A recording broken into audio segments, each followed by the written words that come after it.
다니엘서 9장 1절에서 19절까지의 말씀입니다. 메대 족속 아하수에로의 아들 다리오가 갈대아 나라 왕으로 세움을 입던 원년 곧 그 통치 원년에 나 다니엘이 서책으로 말미암아 여호와의 말씀이 선지자 예레미야에게 임하여 고하신 연수를 깨달았나니 곧 예루살렘의 황무함이 70년 만에 마치리라 하신 것이니라. 내가 금식하며 베옷을 입고 죄를 무릅쓰고 주 하나님께 기도하며 간구하기를 결심하고 내 하나님 여호와께 기도하며 자복하여 이르기를 크시고 두려워할 주 하나님 주를 사랑하고 주의 계명을 지키는 자를 위하여 언약을 지키시고 그에게 인자를 베푸시는 자시여 우리는 이미 범죄하여 패역하며 행악하며 반역하며 주의 법도와 규례를 떠나 싸우며 우리가 또 주의 종 선지자들이 주의 이름으로 우리의 열왕과 우리의 방백과 열조와 온 국민에게 말씀한 것을 듣지 아니하였나이다. 주여 공의는 주께로 돌아가고 수욕은 우리 얼굴로 돌아옴이 오늘날과 같아서 유다 사람들과 예루살렘 거민들과 이스라엘이 가까운 데 있는 자나 먼 데 있는 자가 다 주께서 쫓아보내신 각국에서 수욕을 입었사오니 이는 그들이 주께 죄를 범하였음이니이다.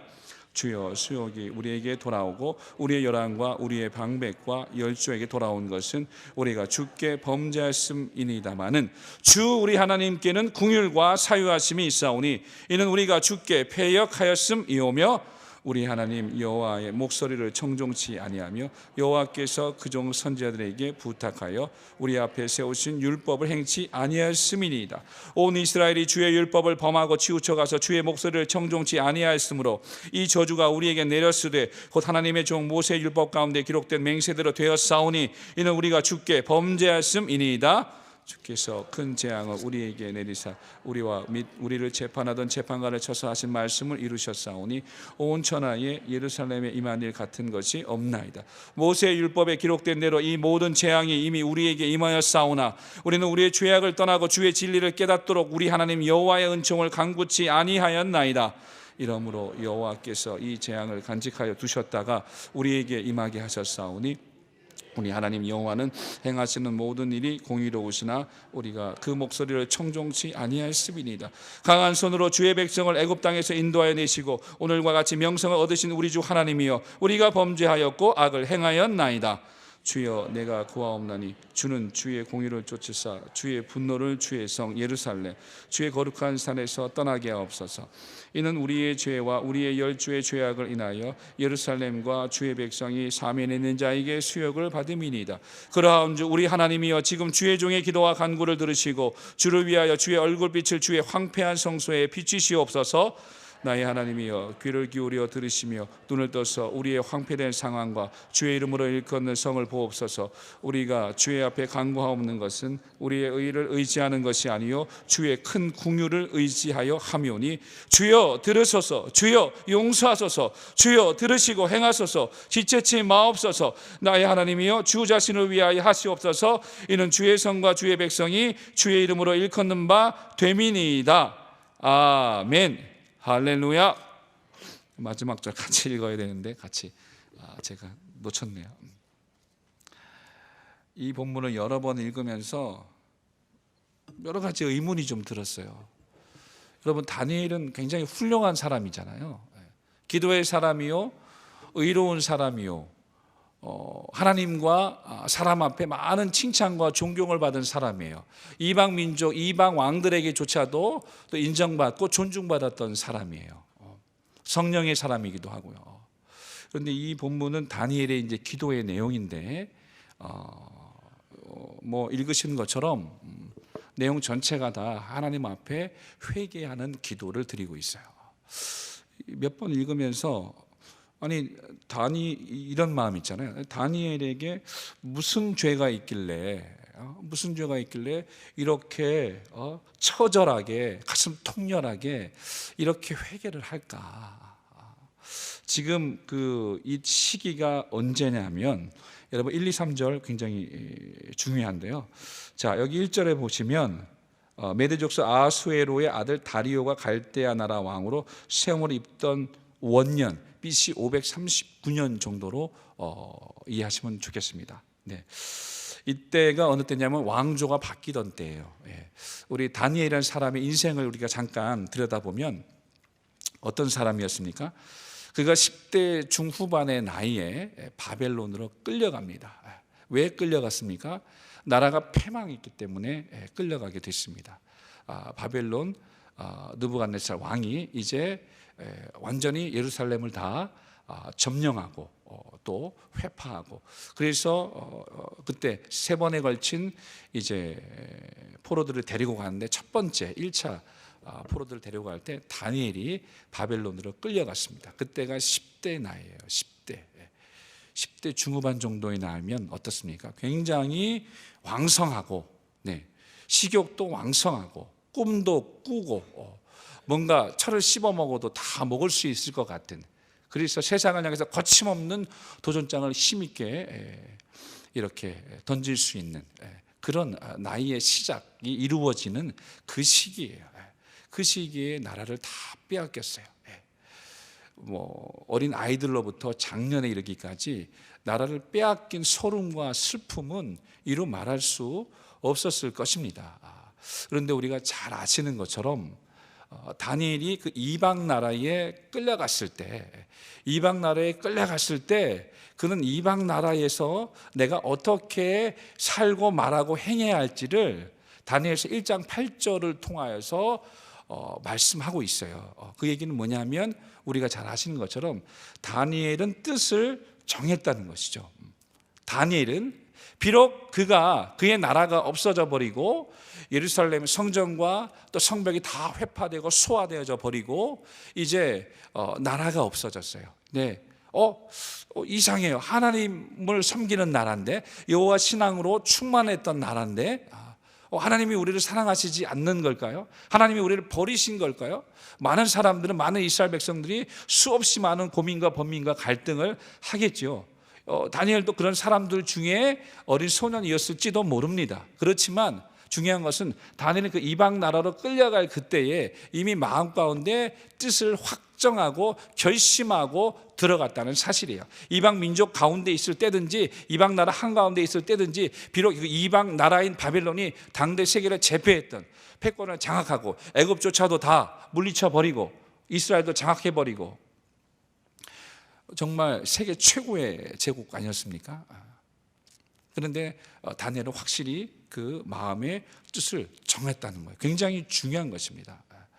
뜻을 정했다는 히브리어는 보니까 뜻을 정했다. 뜻은 이제 마음입니다. 마음이고 레브로 되어 있어요. 레브라는 히브리어인데 이제 마음이란 뜻이고, 정하여, 뜻을 정하여 할 때 정하여는 춤이라는 이제 히브리어인데, 그것은 뭐냐면 어디엔가 놓다, 어디엔가 두다. 그러니까 뜻을 정하여는 마음을 어딘가에 두는 거예요. 마음을 어디엔가 놓는 거예요. 그러면 다니엘이 뜻을 정했다는 것은 무슨 말씀입니까? 다니엘이 그 마음을 하나님께 두었다는 것이죠. 하나님께. 누구에게요? 하나님께 둔 거예요. 그를 둘러싼 현실은 그가 하나님을 잊어버릴 수도 있는 환경인 거예요. 이제 모든 것을 다 빼앗겼어요. 자신들을 사랑하고 지켜주셨던 그 여호와 하나님이란 분이 정말 계실까라고 의심을 가질 정도로 그들은 완전히 무너져 버렸어요. 1세기 전에 남유다가 무너지기 1세기 전에 북이스라엘이 멸망할 때 깨달았어야 됐는데 깨닫지 못했어요. 그리고 1세기 이후에 완전히 이제 남유다까지 멸망하게 됐거든요. 이 상태 속에서 이방 나라로 끌려가면서도 다니엘은 레브슘, 그 마음을 하나님께 두었다고 그렇게 성경은 말씀하고 있습니다. 그것은 뭐냐 하면 거룩하게 살기를 결심했다는 거예요. 비록 이방 나라 가운데 있지만, 이방 나라, 고대 근동 세계에서 바벨론의 신이 있어요. 그들이 말하는 이스라엘 신은 여호와지만 이제 바벨론의 신, 곧 벨신이 여호와라는 신보다 더 큰 거예요. 그들 세계에서는 신들의 전쟁이니까. 바벨론이 이스라엘을 삼키고 패망시켰다는 것은 바벨론의 신은 벨신이 이스라엘 신의 여호와를 이겼다는 뜻. 그러니까 이제 이스라엘 백성들이 포로로 끌려가면서 얼마나 많은 생각을 했겠습니까?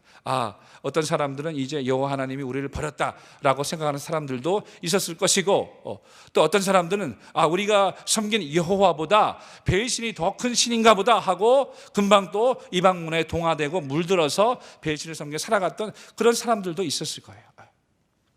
그런데 그 와중에 다니엘이 처음부터 그 마음을 정했다는 것은 굉장히 중요한 결단입니다. 오늘날 우리가 세상을 살아갈 때도 마찬가지잖아요.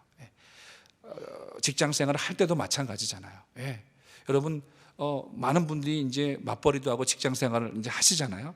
얼마나 쉽지 않습니까? 대한민국에서 직장 생활 한다는 것이 정말 마음에 뜻한 바가 없이는 거룩하게 살기를 결단하는 그런 정한 뜻이 없기는 쉽사리 자기 신앙의 정체성을 지키면서 하나님 나라의 백성으로 사는 거 쉽지 않습니다. 처음부터 결단하셔야 됩니다. 처음부터. 자, 지금 오늘의 본문은요, 시기가 이제 얼마나 흘렀냐면 한 67년 정도 흐른 것입니다. BC 605년에 1차 포로 때 바벨론으로 끌려왔어요. 다니엘이. 그때가 10대 중후반의 나이에요. 그로부터 지금 이제 다리오가 갈 때 나라 왕으로 세움을 입던 원년 BC 539년 정도 되니까 약 67년 정도가 흐른 거예요. 그러니까 다니엘의 지금 현재 이 본문에서 얘기하고 있는 나이는 80대 중반입니다. 80대 중반. 그런데 여러분, 약 70여 년 가까운 시간이에요. 70여 년 가까운 그 시간이면 하나님을 잊어버릴 수 있을까요? 없을까요? 이스라엘 백성들이 그동안 오랫동안 하나님을 섬기며 살아왔는데요, 이제 바벨론으로 이제 100만 이상의, 거의 뭐 어떤 기록에는 200만 정도 된다는 많은 수의 무리들이 바벨론으로 끌려갔어요. 바벨론으로 끌려가고 나서도 한 세대가 지나가고 이제 거의 70여 년 가까운 시간들이 흘렀어요. 하나님을 잊어버릴 수 있을까요? 없었을까요? 사람마다 차이가 있겠지만 많은 사람들이 하나님을 잊어버려요. 많은 사람들이. 왜? 뭐 먹고 살아야 되니까, 요즘 말로 하면 이방 나라, 그러나 당대 최고의 패권을 지닌 제국이었어요. 갈대 학문과 방언도 익히고 그 나라의 정치나 사회나 경제를 빠르게 습득하고, 그래서 그 나라 사람들과 또 이렇게 조화롭게 화친하면서 잘 지내고, 이제 세계를 제패하는 이 나라에서 잘 살아봐야겠다, 이제 우리가 믿었던 그 하나님이 아니라 나는 이제 배신을 섬길 것이다, 여러 부류의 사람들이 나타났을 가능성이 아주 높습니다. 어떤 이들은 적은 무리이지만 그래도 하나님이 우리를 버리신 걸까 고민하고 애통해하면서 기도하면서 하나님이 우리를 건져주실 거야, 구원해 주실 거야, 막연한 소망과 희망을 가지며 살았던 사람들도 있었을 것이고, 얼마나 많은 사람들이 있었겠습니까? 과거 옛날에 출애굽 시절에도 그리 있었죠. 400년 이상 애굽에서 얼마나 고생하면서 이스라엘 백성이 살았습니까? 그런데 하나님이 모세를 통하여 이제 그들을 끌어내십니다. 출애굽하십니다. 그래서 광야에서 광야교회를 이루면서 그들이 하나님이 인도하신 가나안 땅으로 이렇게 진행할 때 어떤 일들이 일어났습니까? 하나님이 능력과 이적으로 정말 그들을 인도하실 때마다 하나님의 살아계심을, 그 두려우시고 크신 하나님을 느끼고 경험해서 그때마다 하나님 앞에 엎드리고 기도하고 그렇게 모세를 잘 따라갔었지만 때때마다 그들은 불평했어요. 불만했어요. 물이 없다, 고기가 없다, 또 뭐가 없다, 마음에 안 드는 거 다 컴플레인하고 불평불만을 했어요. 그러면서 했던 뒤에 이렇게 뭐 여운처럼 붙인 소리가 뭡니까? 왜 애굽에 있던 우리를 괜히 끌어내갖고 이 고생시키냐 하면서 애굽을 구리했던 그 사람들의 모습처럼, 여기 지금 바벨론 포로를 끌려왔던 많은 이스라엘 백성들은 여러 가지 많은 생각과 범민으로 수많은 부류의 사람들로, 유형들로 나누어지지 않았을까? 왜냐하면 70년이라는 세월 자체가 사람의 생각이나 마음, 또 인생의 목적이나 목표 자체를 바꾸어 버릴 수 있는 시간이기 때문에 그렇습니다. 그렇지만 다니엘은 그러지는 않았던 것 같아요. 이 거의 70여 년 가까운 시절을 이방 나라에서, 그리고 어떻게 보면 또 감사하게도 뭐 다니엘서 읽으시면 이제 나오시지만 또 느부갓네살 왕으로부터 두 왕조가 바뀌고 네 왕을 섬겼어요. 느부갓네살 왕으로부터, 그리고 또 다리오 왕, 벨사살 왕, 그리고 고레스 왕 원년까지 다니엘은 인정을 받았어요. 오늘날로 말하면 고위 공직자죠. 고위 공직자로서의 삶을 그렇게 살아갔어요. 70여 년 가까운 그 시절들을, 그 밑바닥에는 뭐가 있었을까? 그는 하나님을 잊어버리지 않았습니다. 다니엘서 9장과 다니엘서 6장이 같은 시기예요. 다리오 왕 때의 이야기입니다. 잘 아시는 것처럼 다니엘서 6장에는 사자굴 사건이 나와요. 다리오 왕 때 조서를 써서 이제 그 조서를 보고 이제 왕 이외에 어떤 신에게나 어떤 신에게 절하는 사람이 있으면 잡아서 사자굴에 넣는다는 조서를, 어인이 찍힌 조서를 이렇게 반포하지 않았습니까? 잘 아시는 말씀, 다니엘서 6장 10절에 있는 말씀. 자, 어떻네요? 함께 읽겠습니다. 시작. 다니엘이 자기 집에 돌아가서는 그 방에 예루살렘을 향하여 열린 창에서 전에 행하던 대로 하루 3번씩 무릎을 꿇고 기도하며 그 하나님께 감사하였더라. 포인트가 되는 용어가 전에 행하던 대로예요. 전에 행하던 대로. 표준 세번역 성경에는 늘 하던 대로, 늘 하듯이 이렇게 이제 해석이 되어 있어요.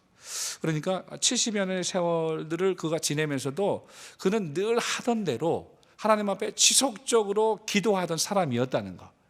그러니까 그런 것이 이제 하나님을 잊어버리지 않도록, 잃어버리지 않도록 그를 붙들고 믿음으로 하나님을 바라볼 수 있도록 여기까지 이렇게 인도하신 그 이유가 됐던 것이었죠.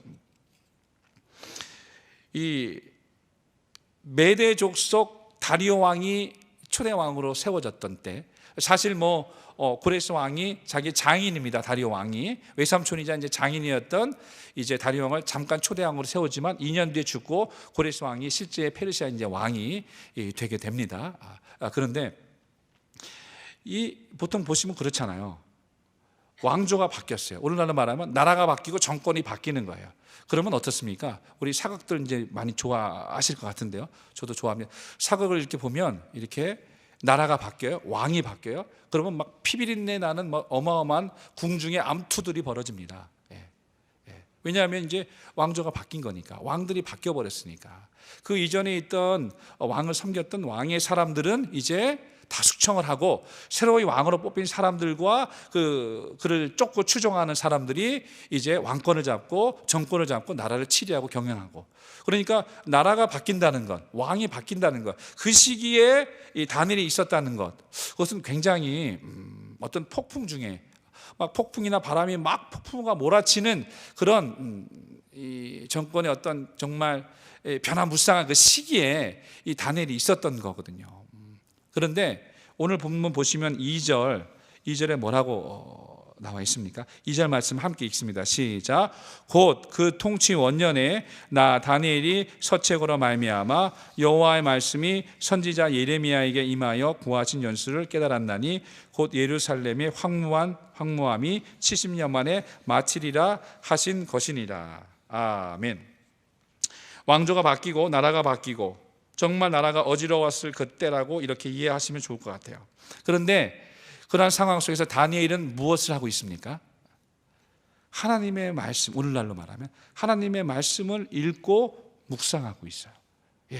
이 어지러운 때에 어쩌면 빠르게 돌아가는 이 격세지변의 환경들을 충분히 캐치를 하고 내가 어떻게 살아남아야 할지, 내가 다음 왕조와 어떻게 또 연결되어서 계속해서 이 권력을 유지하고 기득권을 유지하고 이렇게 노년도 행복하게 살 수 있을까, 많은 고민과 번민으로 그렇게 처세를 논할 수 있었던 그때에 다니엘은 무엇을 하고 있습니까? 하나님의 말씀을 읽고 묵상하고 있어요. 이것이 굉장히 중요한 것입니다. 오늘날 나라가 힘들고 어지러워요. 교회들이 막 분쟁이 많고 다툼이 많고 어지럽고 힘들어요. 그러한 때 우리가 뭘 어떻게 해야 될지를 모르겠어요. 도대체 우리는 어떻게 해야 됩니까? 하나님, 정말 이러한 때에 우리가 해야 될 일은 뭡니까?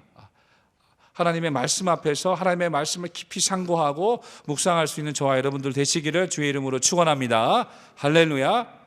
그거예요. 힘들고 어려워요. 뭔가 복잡하고 뭔가 되는 게 하나도 없어. 미래가 불안하고 두려워. 어떻게 될지 모르겠어요. 그때 우리는 어디에 있어야 됩니까? 하나님의 말씀 앞에. 지금 다니엘이 그렇습니다. 그 상태예요. 지금 이렇게 격변의 시대 속에서 왕들이 바뀌고 나라가 바뀌고 모든 정책과 시스템이 다 바뀌어버리고, 그래서 서로 적응해서 살아남으려고 몸부림치고 있었던 다른 대신들과는 달리, 다른 사람들과는 달리 예레미야의 서책을 읽고 있었다고 나와요. 그리고 더 놀라운 사실은 그 예레미야의 말씀을 읽고 있던 중에 예레미야가 말씀했던, 예레미야 선지자잖아요. 말씀했던 그 말씀들을 읽게 된 거예요. 그리고 큰 깨달음을 얻게 됩니다. 큰 깨달음을. 자, 그 말씀이 지금 예레미야 25장 11절에서 12절. 자, 우리 함께 읽어보도록 할게요. 예레미야 25장. 자, 지금 다니엘이 어떤 말씀을 읽고 놀랐고 깨달았을까요? 함께 읽겠습니다. 시작. 온 땅이 황폐하여 놀램이 될 것이며 이 나라들은 70년 동안 바벨론 왕을 섬기리라. 나 여호와가 말하노라. 70년이 마치면 내가 바벨론 왕과 그 나라와 갈대아인의 땅을 그 죄악으로 인하여 벌하여 영영이 황무케 하되. 여기까지. 자, 그리고 예레미야 29장 10절, 11절까지만 읽을게요. 자, 예레미야 29장 10절 다 읽습니다. 시작. 나 여호와가 이같이 말하노라. 바벨론에서 70년이 차면 내가 너희를 권고하고 나의 선한 말을 너희에게 실행하여 너희를 이곳으로 돌아오게 하리라. 나 여호와가 말하노라. 너희를 향한 나의 생각은 내가 하나니 재앙이 아니라 곧 평안이요 너희 장래에 소망을 주려 하는 생각이라. 아멘. 자, 여기 지금 이 예레미야의 말씀을 지금 다니엘이 읽은 거예요. 예전에 읽었는데 다시 한번 읽을 때 깨달았는지, 아니면 이때 처음으로 이 말씀을 읽었는지는 잘 모르겠어요. 그렇지만 70년의 세월 동안에 오늘날로 말하면 성경 말씀 꾸준히 읽지 않았겠습니까? 그렇다면 바로 이 타이밍에, 이 하나님의 타이밍이죠. 다리오 왕이 갈대아 나라 왕으로 세움을 입던 원년에 다니엘이 605년에 포로로 끌려와서 거의 67년 정도가 된 이때에, 그러면 이제 예언의 말씀은 이제 586년에 남유다가 망한 이후에 지금 539년이면 50년 정도 된 거예요. 그러면 이제 정말 하나님께서 예레미야를 통하여 그 예언의 말씀을 이루실 때가 얼마 남지 않은 거예요. 얼마 남지 않은 거예요. 이 말씀을 읽을 때 하나님께서 그를 크게 감동하시지 않았을까? 지금 나이가 80대 중반이잖아요. 그러면 총기도 흐리고, 대부분 일반적으로 총기도 흐리고, 뭔가 이렇게 기운이 세하니까 움직임이나 뭔가 하기에 이렇게 조금은 이렇게 활발할 수는 없겠죠. 그런데 저는 그렇게 생각을 했어요. 이 말씀을 읽을 때에 다니엘의 눈이 번쩍 뜨이지 않았을까? 다니엘이 번쩍 뜨임과 동시에 정말 성령이 그를 크게 감동하시지 않았을까? 왜? 그 얘기는 뭐냐면, 성령께서 감동해 주셨다는 것은 뭐냐면 이제 그가 앞으로 무엇을 어떻게 해야 할지를 지시하실 수 있다는 이야기거든요. 지시함을 그가 받을 준비가 되어 있다는 이야기거든요. 그래서 지금 3절에 이어집니다. 굉장히 중요한 말씀이에요. 3절 말씀 읽습니다. 시작. 내가 금식하며 베옷을 입고 죄를 무릅쓰고 주 하나님께 기도하며 간구하기를 결심하고. 지금 다니엘이 뭘 결심했어요? 주 하나님께 금식하면서 주 하나님께 기도하며 간구하기를 결심했어요. 지금 10대 중반에 지금 이방 나라 땅에 끌려갈 때 그 팔팔하고 왕성한 나이로 난 그래도 하나님 믿을 거야, 하나님 잊어버리지 않을 거야, 내 마음의 뜻을 정할게요, 하나님 거룩하게 살기를 결단하겠습니다 했던 그 왕성한 나이가 아니에요. 꼬부랑 할아버지예요. 이제. 그런데 이때 그가 다시 한번 이 결단을 하는 거예요. 마치 갈렙처럼 내 나이 85세지만 그러나 하나님이 주신 말씀을, 하나님의 사람들의 특징이잖아요. 하나님의 백성들의 특징이잖아요. 하나님의 말씀을 그가 받았을 때, 하나님의 말씀이 자기 심령 가운데 들려오고 주의 음성이 들려올 때 우리는 어떻습니까? 말씀에 반응하게 돼 있어요. 말씀에. 다른 것에 반응하는 게 아니에요. 환경이 변해서 반응하는 게 아니라 그 말씀이 내 심령을 찔러 내 가슴을 찌르고, 아 그렇구나. 왜? 다니엘이 지금 여기 그 하나님의 말씀을 깨달았나니, 여기 2절 중하반부에 나오잖아요. 깨달았다는 거예요. 하나님의 말씀을 깨달았어요. 예레미야를 통해 주신 예언의 말씀을 깨달았던 거예요. 그가 그 말씀을 깨달았을 때 얼마나 그 마음이 감동되었을까. 왜? 이제 뭐 이제 죽을 날 얼마 안 남았잖아요. 쉽게 말하면 이제 얼마 안 남았어요. 내 눈이 감기기 전에, 내가 주의 영광을 보기 전에, 주께서 나를 부르시기 전에 이 일이 이루어진 것을 보고 싶다. 그런 마음이 있지 않았을까요? 주님이 약속하신 이 예언의 말씀이 이루어지는 것을 백성들에게 가르쳐 주고 싶다. 이제 백성들은 거의 70여 년 가까이 이 바벨론 땅에 살면서 보니까 다 물들어 버렸어요. 다 동화돼 버렸어요. 이제 하나님도 없는 것 같아요. 자기 마음대로 살아요. 이제 바벨론에서 이제 부귀영화를 누리면서 그렇게 살려고 해요. 정말 주님을 생각하는 무리들은 있지만 너무 소수예요. 이 80대 중반의 할아버지가 이 말씀을 듣고 깨달았을 때 얼마나 마음이 뜨거워졌을까요? 얼마나. 하나님 기도하겠습니다. 하나님 정말 내게 이때 주신 이 예레미야의 말씀, 곧 이루어진 이 예언의 말씀을 내게 알게 해주시고 깨닫게 해주셨을 때 하나님 내가 기도하겠습니다 하고 기도를 시작한 내용이 3절부터 19절까지예요. 다니엘의 그 마음이 들여다 보이십니까 여러분? 정말 그가 처음에 말씀드렸죠. 다니엘이라는 사람이 훌륭한 사람인데 어마어마한 이제 기도를 그가 하나님 앞에 드리기 시작했어요. 왜? 결단했거든요. 기도와 간구하기를 결심했어요. 그래서 하나님 앞에 기도를 시작했어요. 그 기도의 내용이 처음부터 끝까지 통렬한 회개의 기도입니다. 그래서 제가 처음에 말씀드렸던 이 사람이 뭐 회개할 것이 있다고 이렇게 기도를 할까? 5절에 보시면 범죄하여 패역하며 행악하며 반역했다고 이렇게 이야기를 해요. 범죄하며 하타, 하나님이 정하신 길에서 벗어났다는 뜻이고, 패역하며 아화, 히브리어로 하나님을 거스르는 강팍한 마음이 되었다는 것이고, 행악하며 라사, 잘못 행했다는 거예요. 실제적인 행위, 외적 범죄를 말하고 반역했다는 거예요. 마라드, 직접적으로 하나님을 대적하고 회방했다는 적극적인 범죄. 이것들을 조목조목 하나님 앞에 나열하면서 죄인입니다. 우리가 죄인입니다. 모세의 율법과 그 맹세와 율례와 법도를 지키지 아니했습니다. 우리를 애굽에서 건져내신 그래서 그 명성을 높이신 주 하나님, 주 하나님께서 우리에게 말씀하신 말씀을 청종치 아니했습니다. 계속 보시면서요, 청종치 아니하였나이다, 청종치 아니하였나이다, 우리가 범죄하였나이다, 행악하였나이다, 주를 떠났나이다. 하나님을 떠났다는 거예요. 요약은 하나님을 떠났다는 거거든요. 그렇게 기도를 해요. 그러면서 하나님의 공의를 그가 인정합니다. 나이 많은 노인이 다 돼버린 이 다니엘이 성령이 주시는 큰 감동을 따라서 이제 기도를 시작하는데 철저하게 회개를 합니다. 철저하게. 이것을 시간 관계상 좀 앞당길게요. 이것을 좀 우리 상황에 좀 적용해봤어요. 제 상황에도 적용해 보고요. 여러분, 개혁한 지 우리가 4년 차입니다. 4년 차에 접어들었습니다. 주님의 교회가 회복되고 세워질 때가 얼마 남지 않은 것이 보이십니까? 여러분? 아니면 희망이 없어 보이십니까? 소망이 없어 보이십니까? 작년 여름 때인가요? 이렇게 하나님이 뭐 각자에게 또 주신 말씀들이 있을 테니까 저에게도 주신 말씀이 있었어요. 그것은 이제 빌립보서 1장 6절의 말씀인데, 그 말씀은 그렇습니다. 너희 속에 착한 일을 시작하신 이가 그리스도의 예수의 날까지 이루실 줄을 내가 확신하노라. 이렇게 말씀을 하셨어요.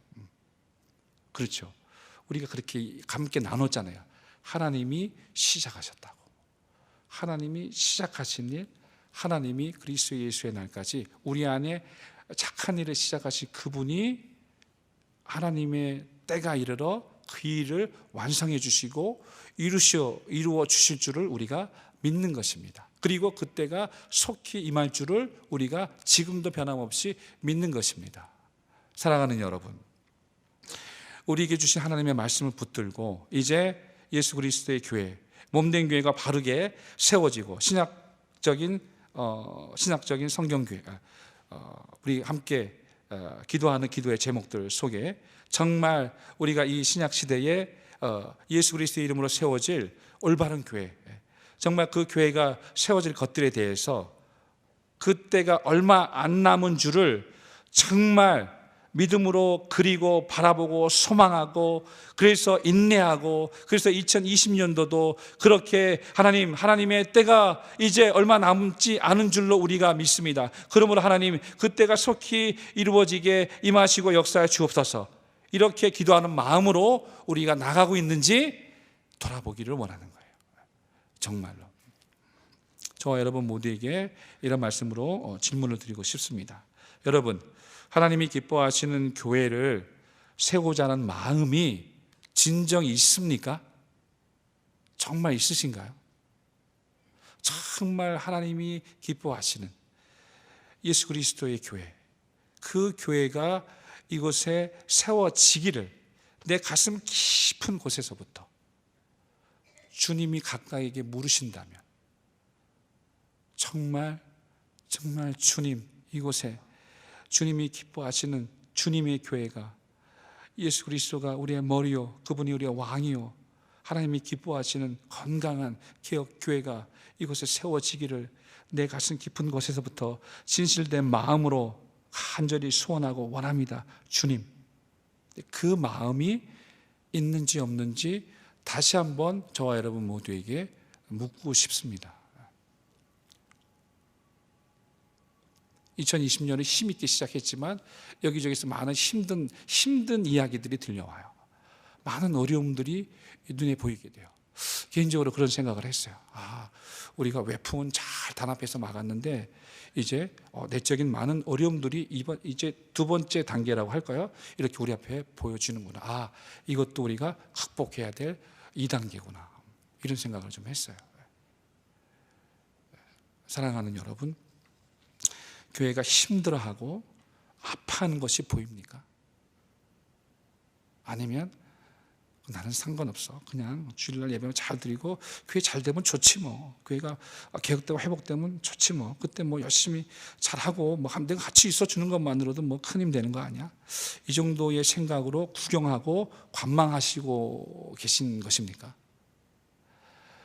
우리의 마음을 하나님이 아십니다. 하나님이 우리의 중심을 하나님이 아십니다. 하필이면 다니엘은 이 왕조가 바뀌었던 이 다리오 왕이 갈대아 나라, 바벨론이죠, 왕으로 세움을 입던 원년, 하필이면 그 통치 원년에 하필 그때의 예레미야 책을 읽고 있다가 하나님이 그 예레미야 말씀, 예언의 말씀을 포기하셨고, 그것을 통하여서 하나님은 다니엘로 하여금 80대 중반의 노인이지만, 그래서 나름대로 얼마나 인정받고 살아왔습니까? 거의 70여 년의 세월들을. 그래서 그냥 흘러갈 수도 있는 마지막 노년의 삶 속에서 마치 마지막 사명처럼 하나님이 그 말씀을 읽게 하시고, 그 말씀을 읽을 때 마음이 뜨거워지고 감동되고, 그래서 기도해야겠다, 간구해야겠다, 내 눈이 감기기 전에, 정말 하나님이 나를 부르시기 전에 예레미야를 통해 주신 말씀들이 이루어지기를 하나님 간구합니다, 결심합니다 하면서 그가 하나님 앞에 기도하기를, 간구하기를 결심했던 그 모습들, 이것이 오늘날 우리에게도 적용되어지기를 저는 정말 여러분과 저와 여러분 모두에게 함께 권면하고 함께 이렇게 하자라고 그렇게 말씀드리고 외치고 싶어요. 사랑하는 저와 여러분, 정말 2020년 이 한 해 우리에게 어떤 일들이 펼쳐질지 아무도 모르지만, 그러나 정말 하나님이 시작하신 일들이, 우리 속에 착한 일을 시작하신 그 예수 그리스도의 그 일들이 그리스도 예수의 날까지 이루실 줄을 확신하여서 마침내 그때가 속히 우리 가운데 임한 줄로 믿고 함께 기도와 간구하기를 결심하시는 저와 여러분들 다 되시기를 예수 이름으로 축원합니다. 할렐루야. 회개하면 이겨요. 여러분 그거 아세요? 회개하면 이깁니다. 회개하는 공동체가 이기는 겁니다. 역대하 16장 9절에도 우리가 할 일은 회개밖에 없어요. 진정한 회개. 여러분, 우리는 사함받을 죄가 없습니까? 우리에게는요. 3년 동안 생각해 보니까요, 정말 저 하나 제대로 변화된 것도 없어요. 보니까 저 자신만 봐도 내가 얼마나 변화됐나, 얼마나 내가 정말 주님 기뻐하시는 한 사람의 그리스도인들의 성숙한 모습 변화됐나, 변화됐을까? 아니요, 변화된 것도 없는 것 같아요. 그래서 너무 미안하고 죄송해요. 하나님과 교회 앞에 우린 사함받을 죄 없습니까? 우리가 진정으로 겸비하고 겸손히 할 것은 뭐냐면 하나님의 얼굴만을 구하는 거예요. 진정으로 회개하며 악한 길에서 떠나고 하나님의 얼굴만을 구하는 거예요. 그러면 하나님이 하늘에서 듣고 와서 이 땅을 고칠지라 말씀해 주셨습니다. 할렐루야. 그래서 회개하는 공동체가 승리하고 이기는 거예요. 다른 게 답이 아니에요. 우리 이 시간 기도하겠습니다. 좀 길어졌는데요, 기도할게요. 좀 팍팍팍 줄일게요. 우리가 교회 안에서 지은 모든 죄를 자복하고 회개하기를 원합니다. 하나님의 얼굴을 구하기보다 교회 안에서 자기 영광을 구하며 살았던 모든 죄를 회개하기 원합니다. 내 지식과 높음을 자랑하며 다른 일을 업신여기고 비난하며 살았던 모든 죄를 회개하기 원합니다. 교회 안에 가난하고 연약한 자들을 돌보지 않았던 모든 죄들을 회개하기 원합니다. 정말 우리가 하나님 앞에 진정 회개하면서 정말 진실한 우리의 중심을 하나님 앞에 보일 수만 있다면, 그렇다면 하나님이 듣고 와서 호주 주신다고 했잖아요. 약속의 말씀을 붙들고 우리가 기도해야 됩니다. 어렵고 힘든 이때에 우리가 말씀 앞에서 말씀을 상고하고 묵상하면서 다니엘과 같은 심정으로, 아마 예수님도 그러지 않았을까 싶어요. 예수님도 그에게 뭐 회개할 것이 뭐가 있고 그에게 정말 인류의 죄를 짊어가게 할 그것이 뭐가 있습니까? 그런데 당신은 겟세마네에서 그렇게 기도하셨어요. 예, 심한 통곡과 간구와 눈물로 하나님께 간구와 소원을 올렸다고 히브리서도 말씀하셨습니까? 뭘 기도하셨을까요? 아무것도 알지 못하는 무지한 이 죄인들을, 백성들을 용서하여 달라고 하나님께 기도하고 통곡하지 않으셨겠습니까? 이 시간 우리가 기도하겠습니다. 정말 하나님, 우리 이런 사람들입니다. 개혁한다고 주님 이끌어 주셔서 여기까지 왔지만 나 자신조차도 변화되지 못한 이런 여전히 연약하고 허물 많은 죄성 가득한, 그래서 하나님 앞에 사함받을 죄만 가득 쌓아놓고 살아가는 이런 모습으로 여기 와 있다면 주님 정말 용서해 주시고, 정말 용서해 주시고, 하나님 도와주옵소서. 우리를 도와주시옵소서. 사람의 많고 적음이 중요한 것이 아닙니다. 우리 중심의 진실함을 원하시는 주님 앞에 정직하고 겸손하게 회개하고 기도하는 것이 너무너무 중요한 때입니다. 우리 다 같이 주여 한번 하시고 통성으로 기도하십니다.